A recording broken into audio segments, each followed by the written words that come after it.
الحمد لله وحده، والصلاة والسلام على من لا نبي بعده ولا رسول بعده وهو خاتم النبيين. أما بعد، فأعوذ بالله من الشيطان الرجيم. بسم الله الرحمن الرحيم. قال الله تبارك وتعالى في القرآن المجيد والفرقان الحميد: ولا يكونوا كالذين أوتوا الكتاب من قبل فطال عليهم الأمد فقست قلوبهم وكثير منهم فاسقون.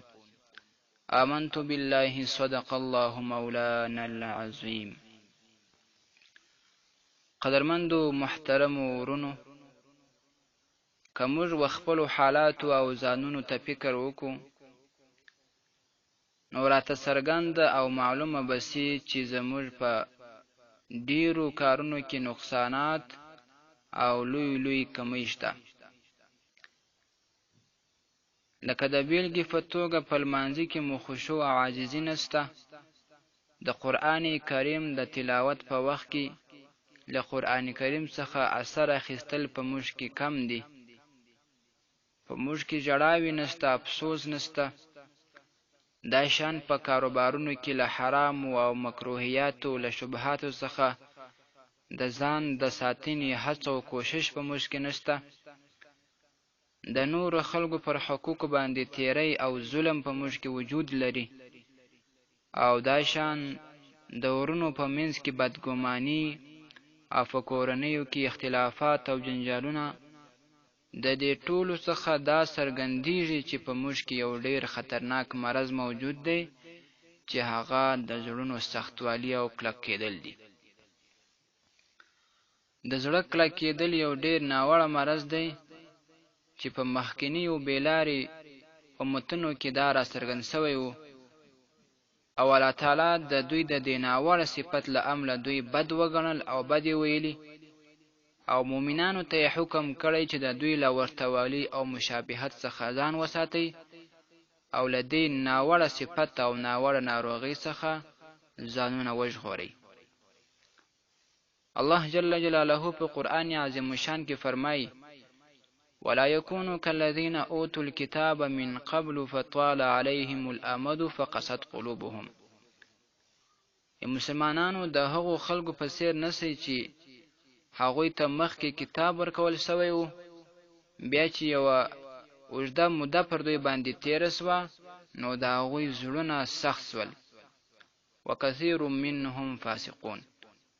او نن له هغوی څخه زیاتره فاسقان سوي دي، ځکه چې زړه د چا سخت سو، نو هغه به فاسق ګرځي.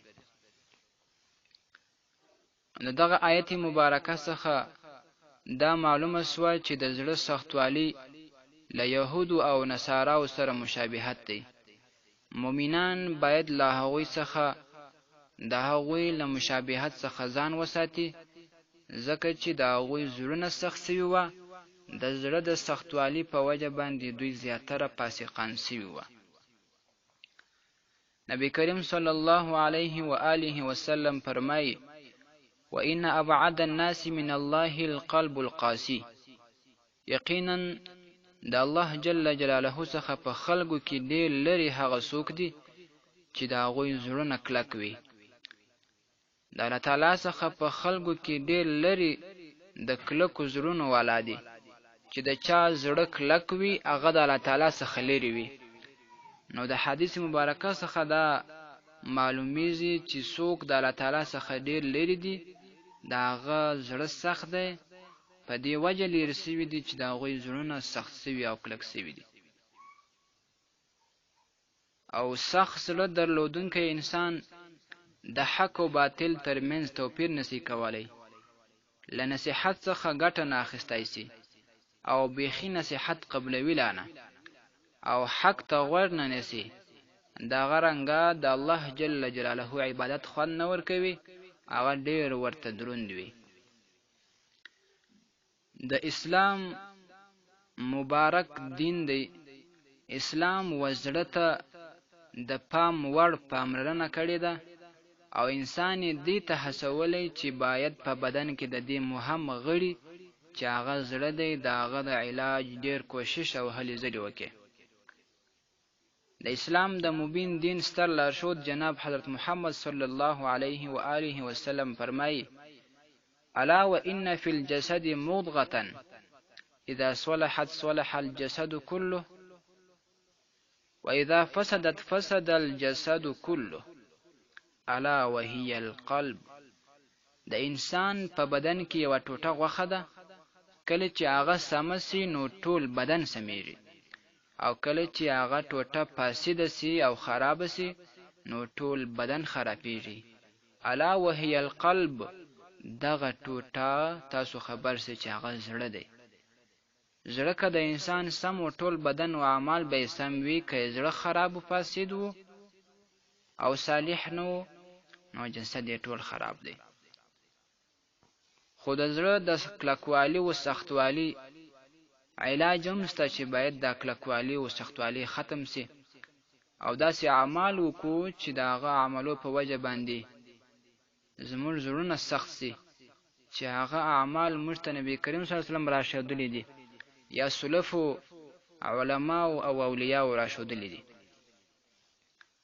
اول دا چې باید موږ د الله تعالی څخه هدایت وغواړو او دعاګانې وکړو، او دغه رنګه پر مسکینانو باندې رحم وکړو او هغوی ته خوراک ورکړو، او پر یتیمانو باندې شفقت او ترحم وکړو. رسول الله صلی الله علیه وسلم فرمایي: ان اردت تليين قلبك فاطعم المسكين وامسح رأس اليتيم. کته وای د زړه د نرمېدلو نیت لري او د زړه د نرم کېدلو نیت مو کړی وي نو تاسو غریب مسکین ته ډوډۍ ورکوئ او د یتیم پر سر باندې لاس تیروه. د یتیم پر سر باندې لاس تیرول، مسکینانو ته طعام او ډوډۍ ورکول، دا د زړه په نرم کېدلو کې مؤثر علاج دی. دغه رنګه د فرضي لمونځونو پابندي کول، تل دا هڅه کول چې زه به لمونځونه ټول په جماعت سره ادا کوم. دغه رنګه نفلي لمونځونه کول او نفلي عبادات زیات کول، دا د زړه په علاج کې مؤثر عمل دی. او بل دا چې د الله تعالی ذکر د زړه د نرم کېدلو لپاره لوی سبب دی. د الله تعالی ذکر چې کوم انسان کوي د هغه زړه به نه سختېږي، خو څوک چې د الله تعالی له بندګۍ او ذکر څخه غافل سي نو څومره غافل کېږي هغومره یې زړه سختېږي، هغومره له الله تعالی جل جلاله څخه دا بنده لرې کېږي. او د هغه رنګه په دا خبرو کې څه ناڅه کمول کول، دا په زړه کې د نرمېدلو ډېر مؤثر عمل دی. زیاتې خبرې کول د انسان زړه سختوي، او مسخرې او ګپ و شپ خو بیخي باید مسلمان پرېږدوي. او د هغه رنګه د مرګ یادول، ځکه چې مرګ یاد چې کم دی دا انسان له ټولو ګناهونو څخه راګرځوي. کم انسان چې مرګ یادوي دا هغه به په ګناهونو ته زړه نه کېږي، د الله تعالی و طرف ته به متوجه وي. نو د دغه امر څخه هم د انسان زړه نرمي پیدا کوي او زړه یې نرمیږي. د هغه رنګه د قبرونو زیارت کول و قبرونو ته ورتلل، هغوی ته دعا کول، یا د الله ولی الله وي، د الله تعالی دوستان وي، هغوی وسیله کول، د هغوی په وسیله باندې ځان ته دعا غوښتل. نو د قبرونو د زیارت کول د انسان زړه زیات نرموي، ځکه چې د قبرونو د زیارت په مشروعیت کې غرض هم دا دی چې انسان ته آخرت ور په یاد سي او له دنیا سره مینه او محبت کم سي. چې د انسان له دنیا سره مینه او محبت کم سو نو د آخرت ته متوجه سي. نو چې آخرت ته انسان متوجه سو د هغه زړه به زیات نرم وي، په خپله یې زړه نرمي پیدا کوي. دا شان د مسلمانانو و جنازې ته حاضرېدل چې د هغه څه عبرت واخلي چې نن دا مړی خلکو پر کټ باندې اخیستی دی او بیا یې په قبر باندې چې ښې و قبر ته ننباسي، بیا تورې خاورې ور باندې رړوي، په توره شپه کې به وي. د دې څخه عبرت اخیستل چې یاره سبا به زم خلکو پر وژو باندې اخیسته یم او دا خلک به په ما راپسې وي، ما به قبر ته بیایي، ما به په قبر کې دفن کوي. د هغه رنګه سخاوت کول، ځان سخي جوړول او له خلکو سره نیکي کول، دا د زړه په نرم کېدلو کې هم مؤثر عمل دی. او د هغه رنګه توبه کاږل او زیات استغفار ویل او د خپلو ګناهونو څخه چې کوم ګناهونه یې مخکې کړي دي د هغو څخه د زیاته باید پښیماني وکړي، پر هغو باندې ندامت کوي چې کاش داسې مې نه وای کړي، او په راتلونکي کې د هیڅ ګناه کوشش او فکر ونه کړي. دغه رنګه د دیني عالمانو او نیکانو سره او خاص بیا د طریقت او د تصوف د خلکو سره، د اولیاء الله سره، د داسې تصوف او طریقت د خلکو سره چې هغوی شریعت په ځان کې جاری کړی وي، پر شریعت باندې برابر وي. لکه چې نن سبا د تصوف بدنامولو دپاره خلک قسمه افعال کوي، ژرې یې خریولې وي او نور غلط عملونه کوي، نو هغه صوفیان نه دي اصلا کې، هغه د تصوف بدنامونکي دي.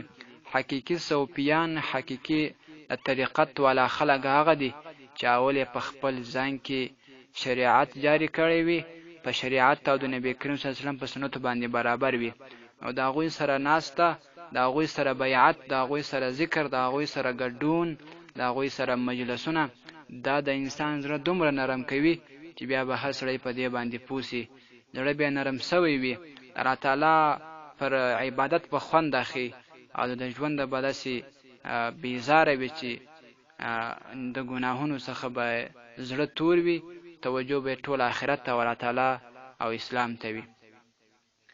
دغه رنګه د مریضانو او هغه خلکو چې هغوی باندې مصیبت راغلی وي او یا داسې سخت مریضان وي یا شپینږیري وي چې هغوی ته مرګ نږدې وي، چې پښه یې د قبر پر غاړې باندې وي، د هغو کسانو زیارت کول او د دوی د حال څخه باید موږ نصیحت و فند واخلو او هغوی ته ووایو چې موږ ته باید نصیحت وکړي. نو د هغوی سره ناسته ولاړه چې سبا به زما هم دا حال یې، دغه مصیبت پر ما باندې راتلونکی دی، دغه مرضي پر ما باندې راتلونکی ده، دغه مرګ ته زه نږدې کېږم، نو دا د انسان زړه نرم کوي، باید مسلمانان دغه وکړي. او د قرآن عظیم الشان تلاوت په فکر او سوچ باندې کول، زیات فکر لرل په قرآن عظیم الشان کې سوچ کول او فکر کول، دا د انسان زړه نرم کوي. محترم ورونو، راځئ چې د خپلو زړونو د کلکوالي علاج دغه طریقو سره وکړو، خپل زړونه نرم کو او خپل زړونه آرام کو، تر څو موږ د عباداتو څخه او د دې څو ورځو ژوند څخه خوند واخلو او د الله تعالی جل جلاله رضا حاصله کو. وما علی الا البلاغ واخر دعوانا ان الحمد لله رب العالمين.